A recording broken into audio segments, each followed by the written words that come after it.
A obra O Sexo Além da Morte, do médium Rafael Américo Ranieri, sob a orientação do espírito André Luiz, lançada em 1973, constitui um marco no panorama da literatura espírita. Desde o prefácio, o autor estabelece o tom, reconhecendo o trabalho como pioneiro e corajoso por encarar o problema do sexo na dimensão espiritual. A relevância do tema é inegável, tocando tanto em criaturas encarnadas, quanto naquelas que já partiram para a pátria espiritual, em um ângulo que se revela amplamente desconhecido ao leitor. O lançamento da obra ao público não foi imediato. O médium Ranieri informa que o livro aguardou mais de 2 anos pela oportunidade de publicação, porquanto a espiritualidade superior que o orientava entendia que as criaturas não estavam ainda em condições de saber mais a propósito de sexo. Esta deliberação reflete um princípio pedagógico essencial do mundo espiritual, a necessidade de dosar a verdade. As revelações são introduzidas paulatinamente, em fases de preparação, para evitar a perturbação nas mentes humanas. A transmissão gradual do conhecimento visa garantir que a média geral da humanidade possa assimilar os ensinamentos. O axioma central da doutrina sexual apresentada é a caracterização do sexo como a segunda força mais potente do ser. O espírito albino, instrutor no sanatorium, esclarece que a mais poderosa força que existe no organismo espiritual, depois da força da mente, é o sexo. A moralidade da sexualidade, portanto, não reside na abstinência ou na condenação, mas sim na sua gestão. A orientação enfática do plano espiritual é que nem se deve condenar a sexualidade, nem se deve exaltar demasiado as suas alegrias. O sexo, como tudo que Deus fez, se enquadra na lei do equilíbrio. Não há pecado algum em coisa alguma da providência divina. A dor e o sofrimento não são punições divinas, mas sim a manifestação da lei de causa e efeito que rege o universo. Quem se desequilibra sofre para readquirir o equilíbrio. O sofrimento é, em essência, a luta pela conquista do reequilíbrio perante as leis inexoráveis da criação. O sexo espiritual expandido e o papel cósmico da energia. O conceito de sexualidade é ampliado para além da esfera carnal. Eleutério explica que, nas esferas espirituais, sexo não significa apenas macho e fêmea, órgãos masculinos e femininos, relações sexuais. No plano superior, a sexualidade é compreendida como um conjunto de qualidades ou características femininas ou masculinas, positivas ou negativas e neutras. O ato sexual pode processar-se em um campo diferente de vibrações, resultado de transferências ainda desconhecidas pela humanidade, realizadas no campo do amor. Embora nas mentes mais evoluídas possa existir amor sem sexo, considerando o sexo apenas como órgãos sexuais, a maioria das almas ainda ostenta o emblema de Adão por muitos milênios. A busca no plano superior é pela identificação das almas e a união dos corações. A função da sexualidade é dupla. É a energia criadora das formas físicas, essencial para a reencarnação, e é uma força de manutenção e permanência do homem na Terra. A providência divina determinou que o potencial do sexo se constituísse de uma força extraordinariamente poderosa para garantir que o homem não se desinteressasse da criação, e assim a possibilidade de evolução espiritual não fosse interrompida. A controvérsia utilitária. O sexo como válvula de pressão. Um aspecto profundamente complexo e pragmático da doutrina é a função secundária do sexo desregrado. Eleutério revela que, em faixas vibratórias inferiores, o sexo, mesmo em sua manifestação imperfeita, atua como um freio moral. Ele compara o fenômeno à válvula na panela de pressão. A satisfação sexual, em indivíduos incapazes de conter a força das desgraças que os rodeiam, pode servir como uma âncora para que não se precipitem em abismos mais escuros. Nesses casos, a entrega ao delírio sexual evita a ocorrência de desfechos piores, como a violência e a ira desenfreada. embora a consequência possa ser o estacionamento prolongado no desvio e a imantação ao materialismo. O fenômeno do desdobramento e a devassidão espiritual. A excursão do narrador Ranieri com seu guia Eleutério inicia-se com a observação direta do desdobramento noturno de espíritos encarnados. Milhares de criaturas deixam o corpo inconscientemente todas as noites, mas a capacidade de fazê-lo conscientemente, com pleno conhecimento da situação, é rara. O guia explica que no mundo espiritual, as paixões se tornam sem remédio.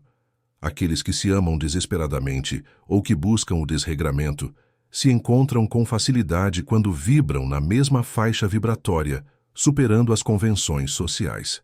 O corpo físico, ao contrário do que se pensa, atua como amplificador ou caixa de nossos sentimentos, ou serve de fortaleza defensiva.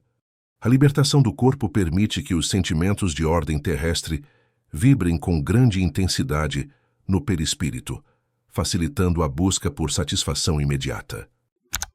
Crise conjugal, renúncia da esposa e fuga do marido. O primeiro estudo de caso apresentado ilustra a complexa teia de responsabilidades e as consequências kármicas do desequilíbrio sexual dentro do matrimônio.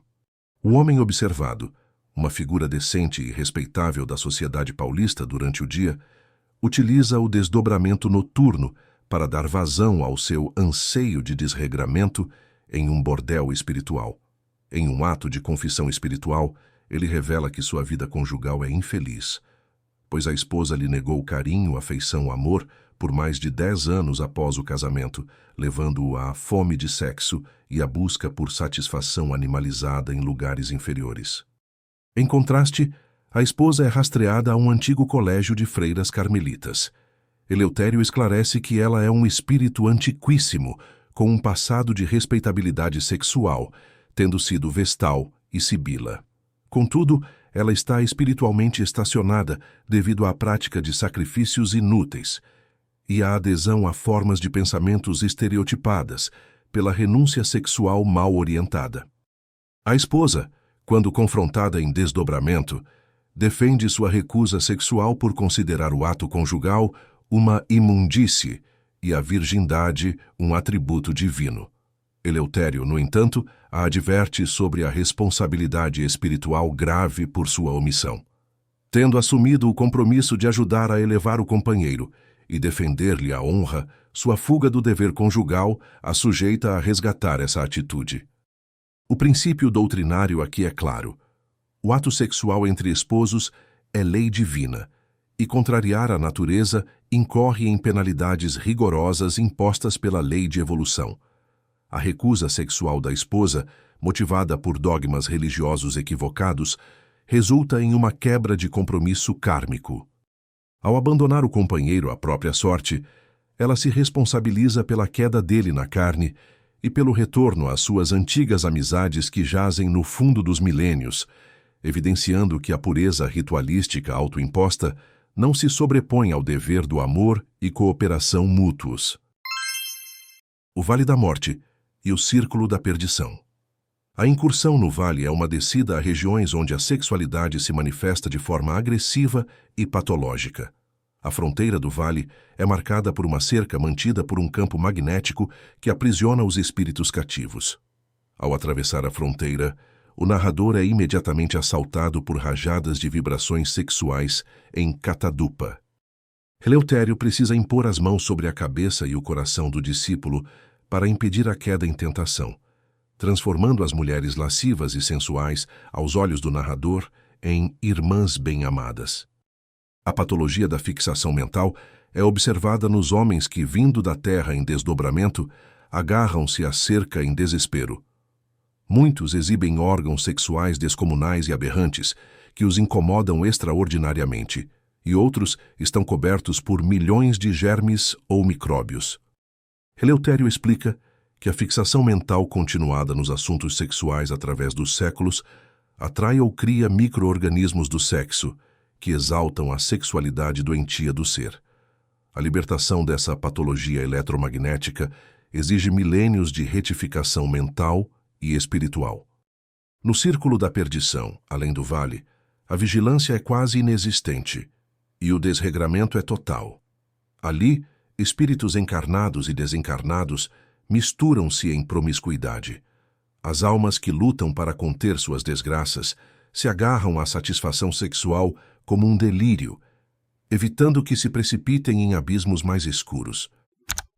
O sanatórium espiritual, patologia e terapêutica da exaustão sexual. O sanatórium, um imponente edifício de torres pontiagudas, surge como o centro de recuperação para aqueles que iniciaram o desgaste da forma perispiritual pelo excesso sexual. O ambiente é saneado por um processo de esterilização, que utiliza um perfume forte, retirado de flores elétricas, cultivadas em imensos jardins e misturado com íons. O Dr. Albino, mestre da ciência médica espiritual, explica que o sexo é a força de maior desgaste no perispírito. O uso indiscriminado das montanhas de energias concentradas no sexo provoca o desgaste eletromagnético e pode levar à morte espiritual, ou seja, ao esgotamento das energias espirituais e à degradação moral do ser. O corpo perispiritual é uma rede eletromagnética de alto potencial, e as grandes paixões e cóleras são descargas eletromagnéticas de altíssima voltagem, que colocam em risco todo o aparelho. O uso imoderado ou descontrolado das forças sexuais conduz à loucura ou à inconsciência. Estudo de casos patológicos e a recuperação kármica. No sanatórium, Albino revela as consequências literais do desequilíbrio no corpo espiritual pelo uso indiscriminado do sexo, tais como mutilação perispiritual. São observados espíritos sem braços, pernas finíssimas e bocas contraídas. Alguns, como Aldrovando, perderam completamente os órgãos sexuais, jazendo envergonhados por 2000 anos. Estes abusaram dos membros e da energia sexual, resultando na dilaceração da rede eletromagnética do perispírito. Imbecilização e alienação. Muitos enfermos exibem faces idiotizadas, resultado do desgaste sexual que conduz à imbecilidade. Albino explica que o desgaste atinge principal e diretamente o cérebro. Este foi o caso descrito da mulher que se perdeu nas chamas sexuais há milênios, resultando na destruição das células cerebrais perispirituais e na caminhada para a imbecilidade. O coração e o cérebro. O coração é um dos órgãos mais afetados pelo desgaste sexual, apresentando-se manchado e caminhando para a paralisação. Albino ressalta que o coração se salva dificilmente nos excessos sexuais e que o tecido perispiritual só é reparado por meio do amor verdadeiro e a dedicação desinteressada, através dos milênios. A cura exige reencarnações de prova. Para reparar a ruptura da rede eletromagnética, a espiritualidade superior aconselha o renascimento em circunstâncias que forcem a contenção, frequentemente como religiosos reclusos, ou seja, padres de diversas seitas que adotam uma espécie de afastamento do mundo. Dr. Albino refuta ainda a medicina terrestre, afirmando que a origem de muitas enfermidades na Terra, como paralíticos, cegos, loucos e deformidades, é o desgaste sexual em vidas passadas. Estas condições, erroneamente atribuídas ao álcool, entorpecentes ou hereditariedade, são na realidade repercussões profundas do mau uso do sexo no campo perispiritual, atingindo o sistema neuroespinal e o cerebelo. Sexualidade e vampirismo no plano físico. O estudo da zona boêmia de uma grande cidade revela a realidade do vampirismo sexual e o fenômeno da relação conjunta entre encarnados e desencarnados. Nos lugares onde a prostituição prolifera, uma multidão de espíritos desencarnados se mistura aos homens e mulheres encarnados, associando-se e participando intimamente do ato sexual. Eleutério alerta que os encarnados são, de fato, levados a executar os desejos dos desencarnados. A defesa contra esta invasão e a intromissão de aproveitadores de sensações é a relação permeada por amor e respeito. A mente fortificada nos pensamentos superiores será sempre uma barreira. Os lares bem constituídos e moralmente puros gozam da proteção de guardiões espirituais. Fora disso, a praça está aberta à invasão. O drama da obsessão sexual por atração mental. O caso de Elmiro ilustra a obsessão resultante do poder da atração mental e da fixação sexual. Elmiro, que fora um poderoso hipnotizador em vidas passadas, utiliza sua força mental para atrair mulheres, encarnadas e desencarnadas, ao seu leito, buscando submetê-las à sua atração amorosa. As mulheres desencarnadas vêm atraídas pelo seu poder mental, ligando-se a ele como vampiros que o sugassem. O drama central de Elmiro reside no conflito entre o seu desejo consciente de espiritualização, tentando orar e buscar o Cristo, e a força do seu subconsciente que o conduz ao passado amoroso. Eleutério explica que o inconsciente, a vasta rede de todas as vidas anteriores do espírito, é a força maior, em contraste com o consciente, que é apenas a janelinha da alma. Embora Elmiro deseje conscientemente a libertação, seu inconsciente se compraz com a satisfação carnal. O caso é considerado insolucionável por ora, pois a libertação só virá com a modificação dos pensamentos profundos de Elmiro, exigindo a renúncia à doçura do mel que lhe é dada por essas entidades. O homossexualismo como o sexo neutro, ou terceiro sexo. O tema da homossexualidade é abordado com uma perspectiva evolutiva surpreendente, refutando conceitos de desvio ou doença. Eleutério define o homossexualismo como o sexo neutro ou terceiro sexo. O instrutor esclarece que, para alcançar a angelitude, o espírito humano deve libertar-se do conceito vulgar de sexo. O anjo não é masculino nem feminino, mas uma terceira forma vivente que engloba os dois sexos em perfeição. A manifestação homossexual é a forma intermediária, a travessia, pela qual o espírito deveria superar as duas manifestações do sexo. O mecanismo de reencarnação nesses casos é então a reencarnação de espíritos, em corpos do sexo oposto a que estavam habituados, os quais acabam manifestando ao longo da vida, através da inteligência e de manias, as condições de seu antigo sexo, buscando solucionar a necessidade sexual com os órgãos físicos que dispõem.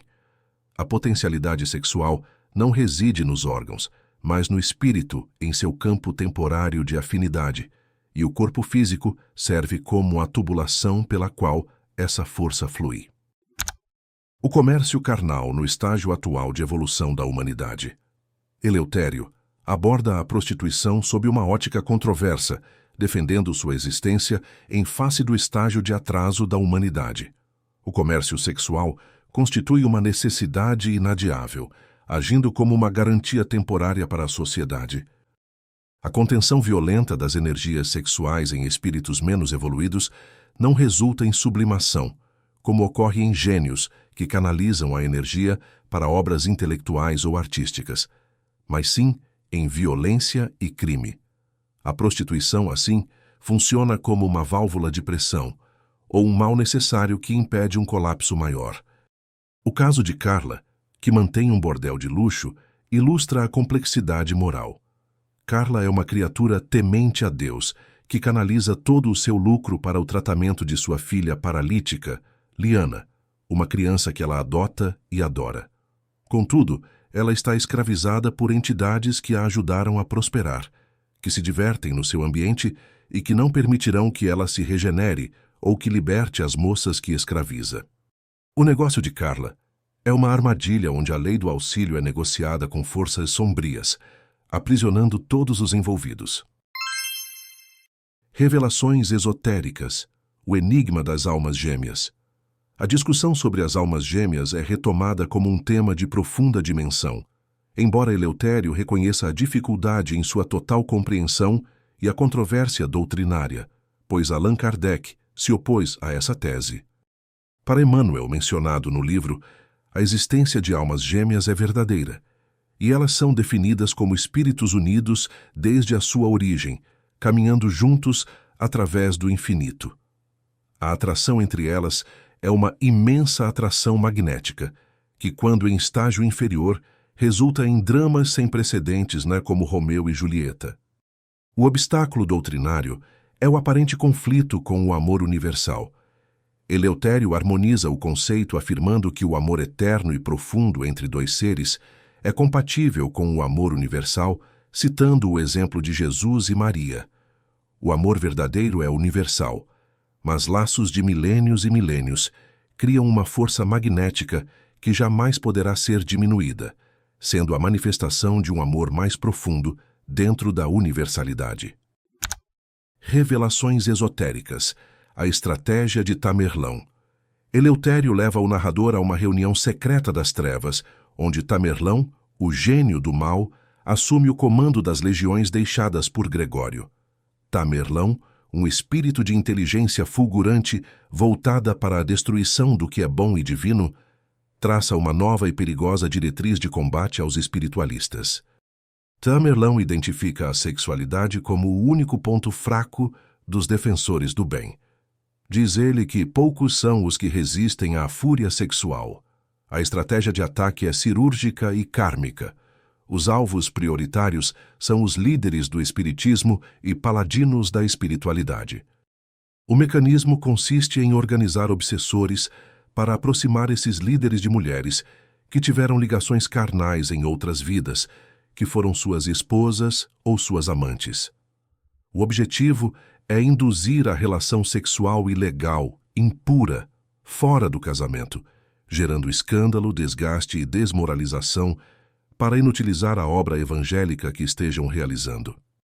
Esta estratégia visa explorar as vulnerabilidades advindas de ligações kármicas de afeto carnal não resolvidas, transformando o passado amoroso em uma armadilha de destruição moral no presente.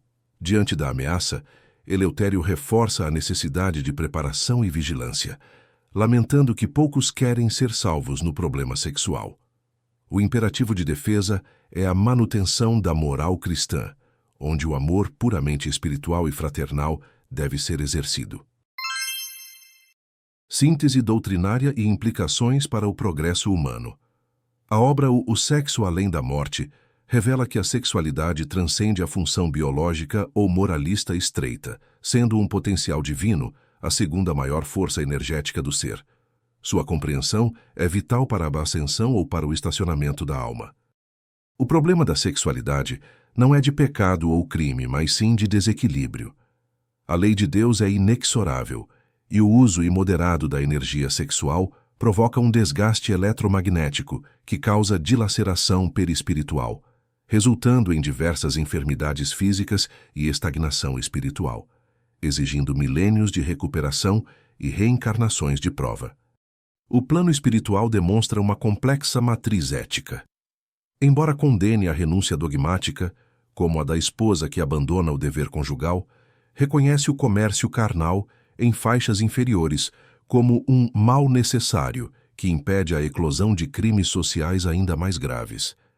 A moralidade é, portanto, relativa ao estágio evolutivo e à utilidade cósmica. A maior implicação para o progresso humano reside na compreensão do poder da mente. A fixação mental no sexo cria patologias, organismos miasmáticos, e atrai espíritos, estabelecendo obsessões por simbiose que roubam energia vital e provocam o desequilíbrio. O caminho para o equilíbrio exige o domínio do inconsciente e a canalização dessa força criadora para a sublimação, aproximando o ser da angelitude, um estado neutro que engloba a perfeição dos dois sexos.